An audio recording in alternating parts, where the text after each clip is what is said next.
Hi friends, welcome to Srimathi Kumari Telugu audio stories. 4 భాగాలు link ఇచ్చాను. ఈరోజు మదన మందిరం పార్ట్ 5. సురేష్ యోగి దగ్గరికి వెళ్ళినప్పుడు అవుట్ ఆఫ్ స్టేషన్. ఇప్పుడున్న ఫ్రస్ట్రేషన్కి తనకి కావాల్సింది పాపలు కాదు, అర్ధాంతరంగా వెళ్ళిపోయిన శివాని. మళ్ళీ అతని జీవితంలోకి ఏ రూపంగా వస్తుందో అర్థం కాక యోగేందర్ దగ్గరకు కావాల్సిన ఓదార్పు యాత్రకు వచ్చాడు. యోగి ఆ రోజు రుద్ర ఉన్న పరిస్థితిని చూసి మందు ఆఫర్ చేశాడు. రుద్ర ఎక్కువ మందు తాగడు, సిగరెట్లు కూడా అసహనంతో తాగుతున్నాడు. యోగి, నువ్వు అంత బాధలో కూడా మందు తాగకుండా బాగానే కంట్రోల్గా ఉంటున్నావు, కానీ ఆ మదన మందిరాలు ఏమిటిరా అంటుంటే, రుద్ర అంత బాధలో కూడా మైండ్ ఫ్రెష్, బాడీ ఎక్సర్సైజ్ సింపుల్గా అన్నాడు. యోగి, కొంచెం తాగు, నీ సిగరెట్ల కంటే ఇది హెల్త్కి ఏమీ అంత పాడు చెయ్యదు అంటూ బలవంతంగా 2 పెగ్గులు పోశాడు. పెద్దగా తాగని రుద్ర 2 పెగ్గులకే కోమా స్టేజికి వచ్చేసినట్టుగా అనిపించింది. యోగి దగ్గర 10 సంవత్సరాల నుంచి మోస్తున్న భారాన్ని, బరువుని తనతో పంచుకొని కొంచెం సాంతన పొందాడు. ఈరోజు జరిగింది అతనికి చెప్పాడు. యోగి, నీ బర్త్డే అయిపోయాక ఆ పనిలోనే ఉంటారా, ఎందుకంటే నాకు ఎవరు ఎక్కువ కాదు అన్నాడు. అలా ఇద్దరు ఫ్రెండ్స్ ఒకరిని ఒకరు హగ్ చేసుకుని పడుకున్నారు. అరే, మనం ఇలా హగ్ చేసుకుంటే నా పక్కన నువ్వు, నీ పక్కన నేను, ఇలా చూసే వారికి తేడాగా ఉంటుంది. ఆవిడ చీపురు కట్ట కూడా పట్టుకొని వస్తుంది. నువ్వు నేను ఇలా ఉంటే శివాని ఏం చేసేది రా అని శివను గుర్తు చేసుకుని ఏడుస్తూ నవ్వుకున్నారు. యోగి, శివానిలా జలసీ లేదురా నా భార్యకు. నా భార్యను చూడలేదు కదా, రేపు ఉదయం తనని పరిచయం చేస్తే తన గురించి చెప్తాలే, ఇప్పుడు పడుకో అనేసి హ్యాపీగా పడుకున్నారు. నెక్స్ట్ డే కొత్త ఇంట్లోకి వచ్చారు అని శివ వన్డే వాళ్ళని వదిలేసింది, కానీ నెక్స్ట్ డే 5 గంటలకి అక్షిత ఈషుతో నిన్న జరిగిన రియల్ని మర్చిపోలేక ఆమె తనువు పులకిస్తూ ఈరోజు తెల్లవారుజామున తీయని కలలు కంటుంది. రామ్పై మోహంతో, విరహంతో, కొత్త ఇంట్లోకి వచ్చిన ఆనందంతో. రాత్రి రామ్ని నిద్రపోనివ్వలేదు, ప్రియా నిద్రపోలేదు. వీడియో కాల్స్, చాటింగ్స్, ఏమిటో వాళ్ళ బాధ వాళ్ళు పడి రామ్కి కంప్లైంట్లు కూడా ఇచ్చింది. రామ్ ప్రియాని శాంతపరిచాక ముద్దులు కూడా ఇచ్చింది. లేటుగా నిద్రపోయింది. ఎక్కడో కోమాలో ఉన్న ప్రియకి అలారం కూడా అంత భయంకరంగా మోగుతుందా అని ఇరిటేషన్ వచ్చి ఆ ఉయ్యల మంచంలో ఊగుతున్నా కానీ ఆ ఇరిటేషన్కి ప్రియ అది ఎక్కడ నుంచో అని అసహనంగా లేచి కూర్చుంది. అది ఎక్కడ కనపడితే దాని బతుకు బస్టాండ్ చెయ్యాలి అని అంత కోపంగా ఉన్నది. కానీ అలారం ఎక్కడో ఉంటే దాని బతుకు ఈ రోజుతోటి అయిపోయేది. కానీ శివ చేతిలో ఉంది. పిక్కలు మింగుతూ శివని చూస్తుంది. శివ ఇంకొంచెం ఇరిటేషన్ తెప్పించటానికి సౌండ్ పెంచింది. అక్షిత, ఏ ప్రియా, దాని నోరు మూపియవే అని మత్తుగా అన్నది. శివని చూస్తూ అక్షితని చూస్తూ, నువ్వు నిన్న టైం టేబుల్ గురించి చెప్పావు కానీ టార్చర్ గురించి చెప్పలేదే. టార్చర్ నుంచి, ఇరిటేషన్ నుంచి మనం బయటపడటం కష్టం. లే అని మెల్లిగా లేపుతుంది. అయినా దక్షిత లేవటం లేదు అని శివ ఆ సౌండ్ని బాగా పెట్టేసి ఇంకా ఇరిటేషన్ వచ్చేలా చేసింది. దక్షితకి అప్పుడే ఈషు ముద్దు పెడుతున్నాడు. ఆమె ప్రాణనాథుడు ప్రేమగా ఆమె దగ్గరికి వస్తే ఆ ముద్దును పెట్టనివ్వకుండా ఆపేసిన వాళ్లపై దక్షితకి ఎనలేని కోపం వచ్చి తాను ఇరిటేషన్తో లేచి లోకంలోకి వచ్చింది. ఏముంది, ఆల్రెడీ ప్రియ పిల్లిలా కనిపిస్తుంటే దక్షిత గుటకలు మింగుతూ నేను కూడా క్యాట్నే మియావ్ మియావ్ అని రీసెంట్ ఫేస్ పెట్టి న్యూసెన్స్ చేయకుండా స్పోర్ట్స్ డ్రెస్లో ఇద్దరు రెడీ అయ్యారు. ఉంటది శివంగితో. పెళ్లి చూపుల కోసమే ఆ జాగింగ్. పెళ్లి తర్వాత కొద్దిగా బొద్దుగా అయ్యి స్లోగా రన్నింగ్ చేస్తుంటే ఆయాసం వచ్చి, శివంగి ఇప్పుడు మాకెందుకే, నాకెలాగూ పెళ్ళైపోయింది, ఈ అమ్మకు ఈ జన్మకు కాదు, మీ తాత ఉండగానే 100 సంబంధాలు తెస్తే మీ అమ్మను చూసి ఓకే చేసి నిన్ను చూసి రిజెక్ట్ చేసి పోయారు.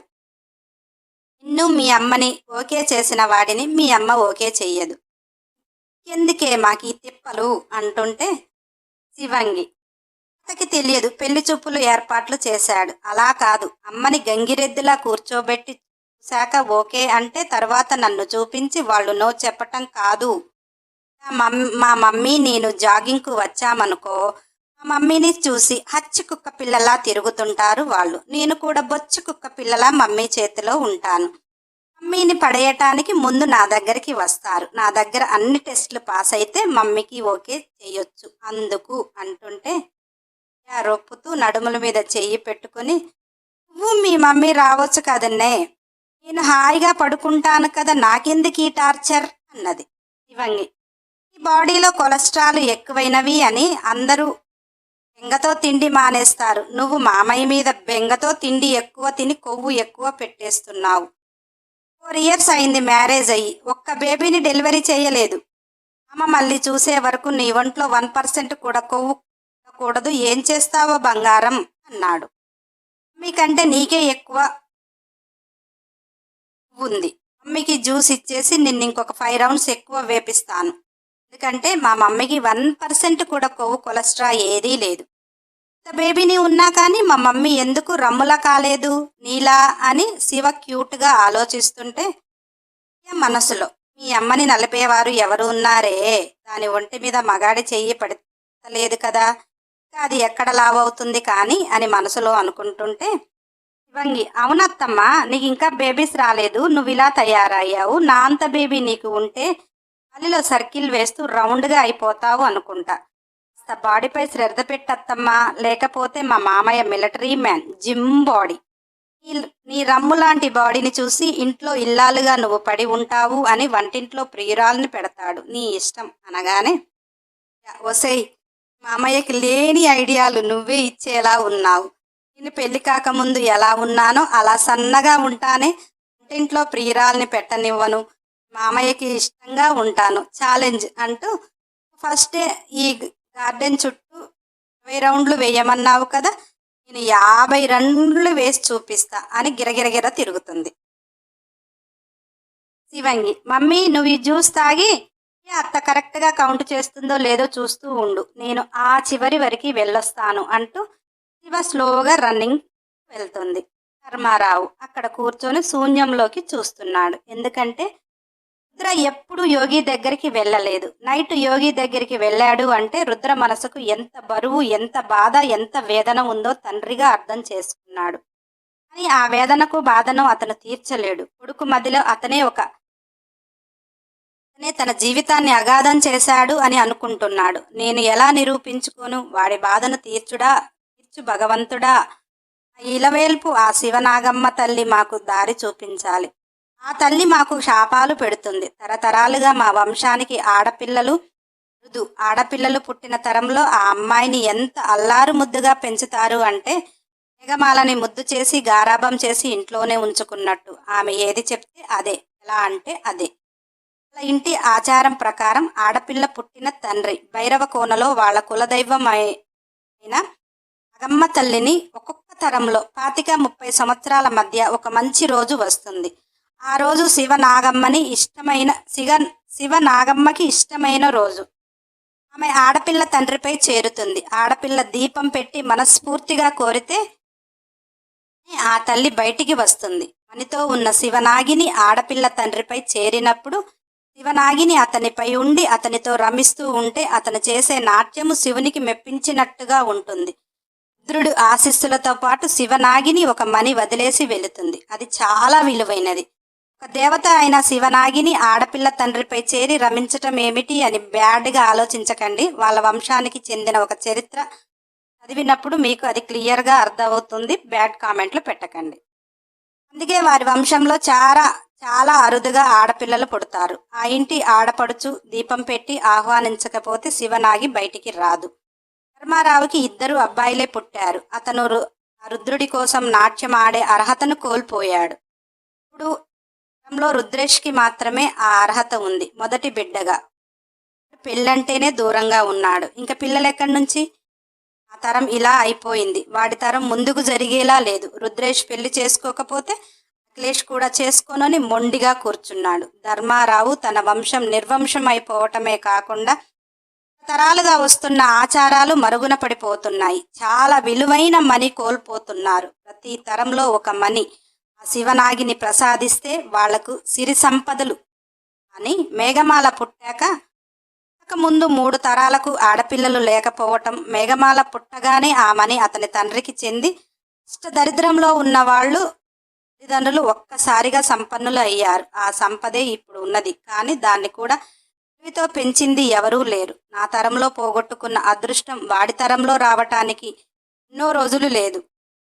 ఇక వాడి తరంలో కూడా మణిని కోల్పోవటమే కాదు, నా వంశం కూడా నిర్వంశం అవుతుంది. మేం తప్పు చేశాము తల్లి, ఎవరికి ఏ పాపము కూడా చెయ్యలేదే, మాకు శాపాలై చుట్టుకుంటుందో అర్థం కావటం లేదు అని బాధగా శూన్యంలోకి చూస్తున్నాడు. శివంగి ధర్మారావును చూసి ఆగి, ఏంటి తాత ఉన్నాడా పోయాడా, జాగింగ్ చేసి హార్ట్ ఏమైనా పట్టిపోయాడా ఏంటి అనుకొని ధర్మారావు దగ్గరికి వచ్చి కదిపింది.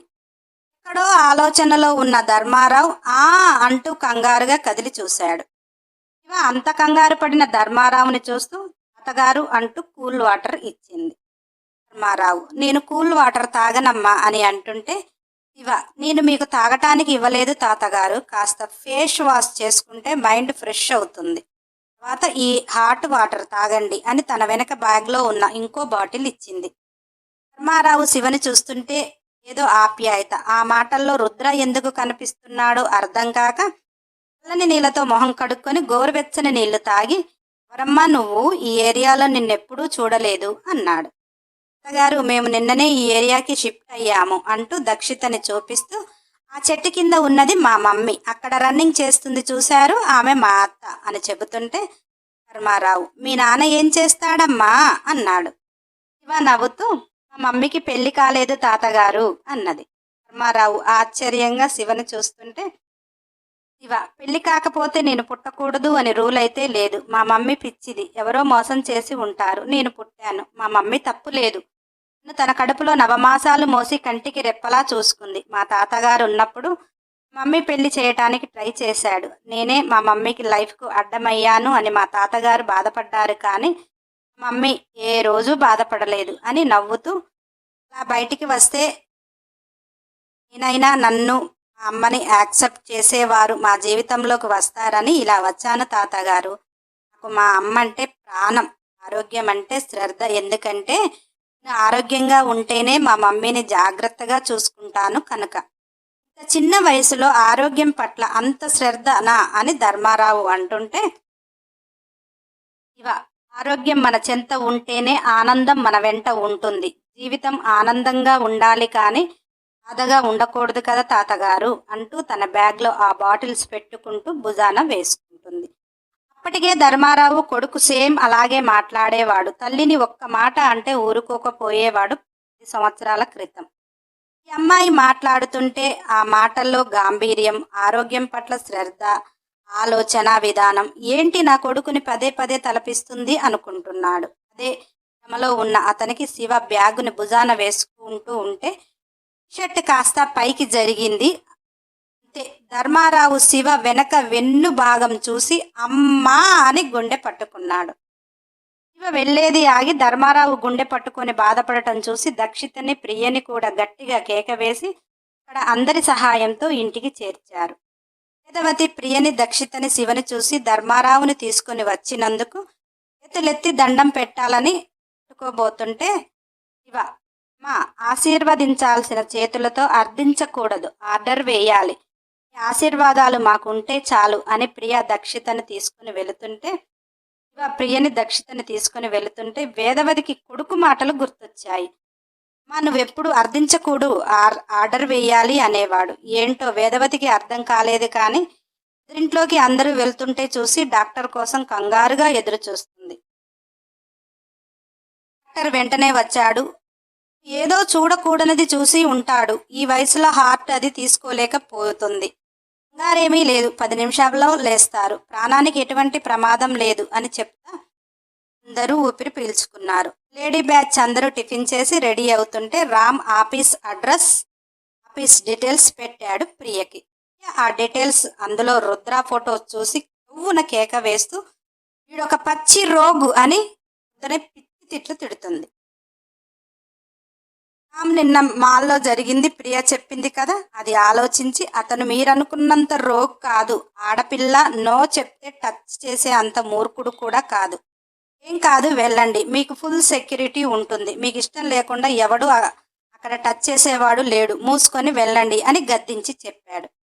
కూడా దక్షిత కోఆపరేషన్ తోటే అక్కడ జరిగింది అని, అక్కడ వేదవతిని ఇప్పుడు ధర్మారావుని చూసిన వాళ్ళు అబ్బాయి అంత రోగ్ అనటం కూడా తప్పేనే అని, మా జోలికి ఎవరైనా వస్తే తాటలు తీయము అనుకొని ముగ్గురు ఆఫీస్కి బయలుదేరారు.